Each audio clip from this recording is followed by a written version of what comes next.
Hello guys, welcome back to my channel. आज मैं तुझसे नैना मिलाई के 2 का एपिसोड बोलने जा रही हूँ। एपिसोड की शुरुआत में होती है जब ईशान और पीहू के प्यारे और हसीन पलों से ईशान ध्यान से पीहू को देखता है और मजाक में कहता है कि इस घर के लोग तुमसे सिर्फ काम करवाते हैं या फिर काम करते वक्त किसी का खून कैसे चूसा जाता है उसका एक्सपेरिमेंट कर रहा है। पीहू उसे शर्माते हुए रोकती है और कहती है कि बस कॉफी की ही तो बात थी और कोई उन्हें इस हालत में देख लेगा।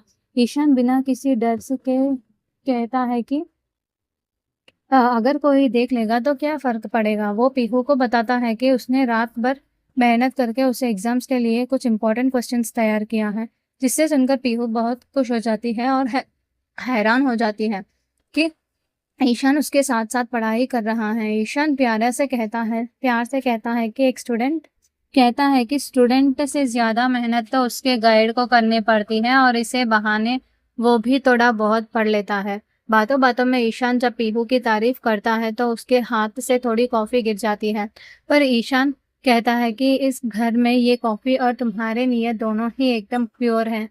दूसरी तरफ घर के दुश्मन पीहू के खिलाफ एक नया और खतरनाक प्लान बनाते हैं। मिशिका और उसके साथ के लोग गुस्से में होते हैं कि उन्होंने दिन भर पीहू पीहू अ, पीहू को जलील किया। काम के इतना बोझ डाला, फिर भी वो उसके मुंह से उफ तक नहीं निकली। तभी उन्हें समझ आता है कि पीहू के हमेशा युवराज एक बॉडीगार्ड की तरह खड़ा रहता है, इसीलिए उन्हें पीहू पर नहीं बल्कि उसके सपनों पर और उसके इरादों पर वार करने चाहिए।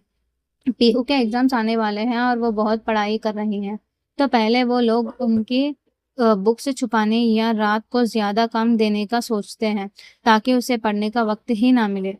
लेकिन तभी उनका एक बड़ा सदस्य कहता है कि पीहू पर किसी चोरी या लापरवाही का ऐसा बड़ा इल्जाम लगाओ जिससे उसकी ऐसी बेइज्जती हो कि वो खुद ब खुद टूट कर बिखर जाए।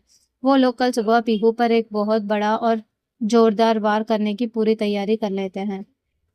रात के वक्त पीहू टकी हुई होती है, पर अपने सपनों को पूरा करने के लिए वो कमरे में बैठकर लगातार पढ़ाई कर रही होती है। वो खुद से कहती है कि बस आधा घंटा और पढ़ ले, फिर सब खत्म हो करके सो जाएगी। पढ़ते पढ़ते उसे नींद आ जाती है और वो सो जाती है। अगली सुबह जब उसकी आंख खुलती है तो घर के लोग उसके पास आते हैं और ताना मारते हैं कि कल तुम्हारी परीक्षा लेने वाली है। वो लोग मजाक उड़ाते हैं कि अगर तुम फेल हो गई तो एग्जाम्स रूम को मॉडरेटर तो तुम ही हैं, इसीलिए तुम्हारी चीटिंग करवा के पास कर देंगे। वो झूठी तारीफ करते हैं कि तुम तो बस इतना चाहते हैं कि तुम एग्जाम्स में टॉप करो। अब अगला एपिसोड में क्या होने वाला है वो देखा जाएगा। तब तक please wait, watch and subscribe. Thank you.